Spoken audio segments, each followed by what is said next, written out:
আসসালামু আলাইকুম প্রিয় শিক্ষার্থী বন্ধুরা, তুমি অ্যাপ্লিকেশন পারো না তাই ইউটিউবে সার্চ করছো বা আমার ভিডিওটা দেখছো। তুমি অ্যাপ্লিকেশন লিখবা শুধুমাত্র একটা নিয়ম দিয়ে। হ্যাঁ, আমি এখানে কি দিয়েছি দেখো, একটি নিয়ম দিয়ে 100টি লিখতে পারবা অ্যাপ্লিকেশন। তার চেয়ে বেশিও লিখতে পারবা একটি নিয়ম পারলে। প্রিয় শিক্ষার্থী বন্ধুরা, কিন্তু 100টি কি তোমার শিখতে হবে না। তোমাদের পরীক্ষায় যেগুলো আসে বেশিরভাগই এইচএসসি বলো এসএসসি বলো সকল পরীক্ষাতে আসে। বিশেষ করে যারা এইচএসসি পরীক্ষা দেবে, এখন দেখো তোমাদের সেকেন্ড পার্টে কিন্তু অ্যাপ্লিকেশনটা থাকে। তো এই সেকেন্ড পার্টের অ্যাপ্লিকেশনটা ভাবলাম যে তোমাদের আগেই দিয়ে দিই, তোমাদের যাতে, কারণ মুখস্থ পড়া কিন্তু একদিনে মুখস্থ হয় না, তুমি যাতে আগেই মুখস্থ করে রাখতে পারো। সো দেখো কি কি অ্যাপ্লিকেশন তোমার জন্য খুবই ইম্পর্টেন্ট এবছরের জন্য। Transfer certificate, testimonial, leave of absent, early leave. দেখো ভালো করে বুঝো, transfer certificate, testimonial, leave of absent, early leave, set in the school hostel, fulfill studentship, change of elective subject, leave after second period, character certificate, তারপর financial help from the poor fund, তারপর দেখো remission of daily life, তারপর leave of absent, head হচ্ছে absent আর এটা absent, তারপর হচ্ছে readmission in the class, পুনরায় আবার পরীক্ষা দাও। এখানে 13টা অ্যাপ্লিকেশন তুমি আগে তোমার খাতায় তুলে রাখো। এই 13টা আমি এখন যে নিয়ম দেবো, একটা নিয়ম লিখলেই চলবে। এরকম মজার বানিয়ে লেখার টিপস পেতে চ্যানেলটাকে আগে সাবস্ক্রাইব করে রাখো। আমি সাবস্ক্রাইব বলি না, কিন্তু দেখো তোমার কাছে হেল্পফুল মনে হলে অবশ্যই সাবস্ক্রাইব করবা। প্রিয় শিক্ষার্থী বন্ধুরা, এই যে দেখো এই অ্যাপ্লিকেশনটা তোমাকে আমি বুঝিয়ে দেবো, আর এই 10টাতে বা এই 13টা থেকে যে কোনো একটা আসলেই তুমি এখানে এটা লিখে আসবা। এতটুকুই কাজ। এখন কথা হচ্ছে, অনেকেই বুঝো না যে অ্যাপ্লিকেশন কেমনে শুরু করতে হয়। প্রিয় শিক্ষার্থী বন্ধুরা, শুরুতেই তোমার একটা পেজ নিবা, একটা অ্যাপ্লিকেশন শুধু মূলত তুমি 1 পৃষ্ঠা লিখলেই চলে। দেখো এখানে লিখবা ডেট, উপরে কিন্তু আমি লিখে না, এটা তোমাদেরকে বোঝানোর জন্য, এটা যেও করে না, ডেট, ঠিক আছে। ধরো 25 জুলাই তোমার পরীক্ষা, 25 জুলাই 2024 লিখলা, ঠিক আছে, এটা লিখা শেষ। তারপর লিখবা এখানে দ্য প্রিন্সিপাল, এই যে লিখলা। তারপর এখানে নাম দিলা, কিসের নাম, যে তুমি যে জায়গায় লিখতেছো, যে কলেজে, এই কলেজের নাম দিবা। তারপর লিখবা সাবজেক্ট, সাবজেক্ট, এই যে সাবজেক্টটা লিখছো, সাবজেক্ট লিখার পর অ্যাপ্লিকেশন ফর ট্রান্সফার সার্টিফিকেট। ধরো এই অ্যাপ্লিকেশনের নাম হচ্ছে ট্রান্সফার সার্টিফিকেট। তার মানে তুমি অ্যাপ্লিকেশনের নামটা এইভাবে লিখবা। লেখার পরে থেকে তোমার খেলা শুরু হবে, লিখতে স্যার I beg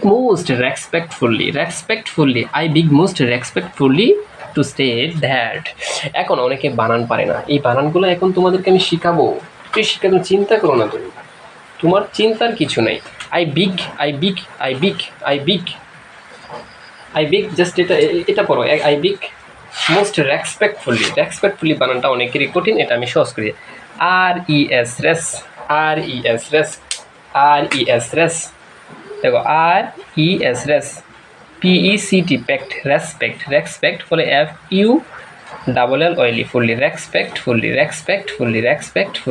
full, তাহলে দেখো প্রথমটা একদম সহজ।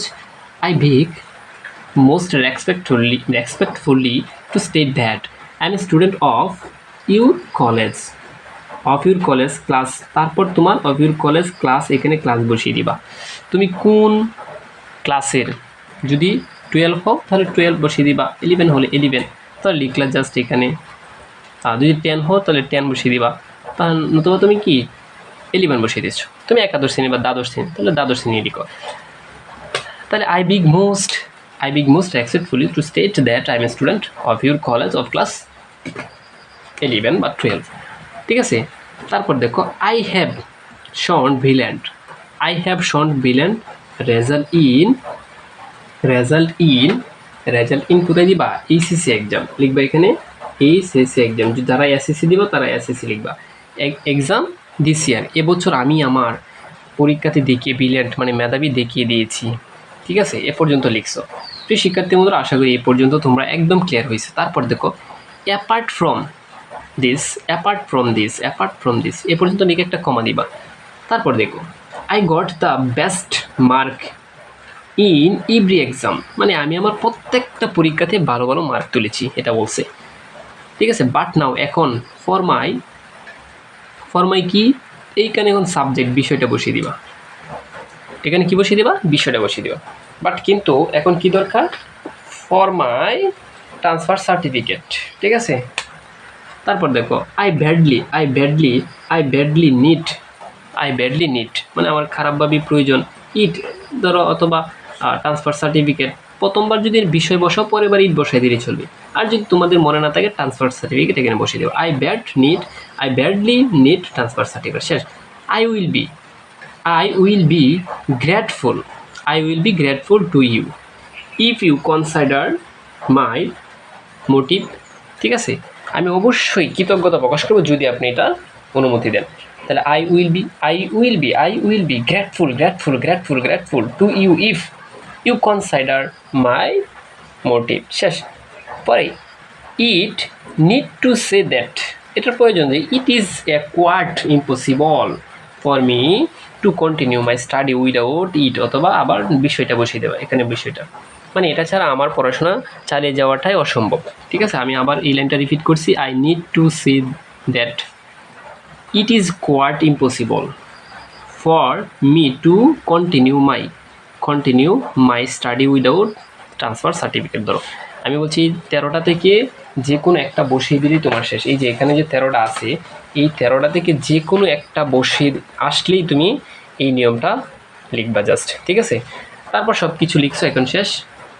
তারপর লিখো, দেখো এখানে কি বলছে, I therefore free and hope that, আমি আশা এবং আশীর্বাদ করতেছি, you would be kind enough to grant me the above mentioned matter, তারপর আবার বিষয় বসিয়ে দেবো, মেনশন ম্যাটার টু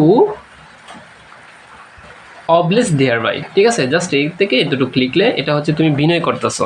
তারপর ইউর মোস্ট অবিডিয়েন্টলি স্টুডেন্ট, এখন তোমার নিজের নাম দিবা, ঠিক আছে, নিজের একটা নাম দিবা, নিজের নাম, ধরো তোমার নাম এক্স বসিয়ে দিলাম। প্রিয় শিক্ষার্থী বন্ধুরা, এই হচ্ছে অ্যাপ্লিকেশনের নিয়ম। এখন এগুলা ছাড়াও আরেকটা অ্যাপ্লিকেশন নিয়ম আছে যেগুলো তোমাদেরকে দ্বিতীয় পর্বতে আসতেছে। আর দ্বিতীয় পর্ব দেখার জন্য অবশ্যই চ্যানেলটাকে সাবস্ক্রাইব করে রাখো। মাত্র 10 মিনিট হয়েছে, এই 10 মিনিটে তোমাকে আমি 10 নাম্বার দিয়ে দিলাম। যে কোনো একটা অ্যাপ্লিকেশন আসলেই সরাসরি তুমি এখানে জাস্ট বসিয়ে দিবা। কথা বুঝছো? প্রিয় শিক্ষার্থী বন্ধুরা, এখন কথা হচ্ছে অনেকে যে স্যার কত দিবে, 10-এ কত দিবে? আরে বলি, এটাতে কি তোমাকে 10-এ, এই 10-এর মধ্যে তোমাকে 8 তো কমপক্ষে দিবেই। যদি তোমার লেখাটা ভালো হয় তাহলে 9 দিবে। কথাটা বুঝছো আমার? প্রিয় শিক্ষার্থী বন্ধুরা, হতাশ হওয়ার কিছু না। আমার এই চ্যানেলে বানিয়ে লেখার মতো ভিডিও আছে, তুমি ইচ্ছে করলে দেখতে পারো। আর তোমাদের জন্য টিপস তো আসছেই, কীভাবে যাদের পাশের বই আমি তাদেরকে পাশ করে দিব। আমি বলি 2টা জিনিস করতে হবে। একটা হচ্ছে চ্যানেলটাকে সাবস্ক্রাইব করে 1 নম্বর কাজ, 2 নম্বর কাজ হচ্ছে আমি যেগুলো দিই তুমি পড়ার টেবিলে বসে থাকো, এগুলো নিয়ে আর কিছু পড়তে হবে না।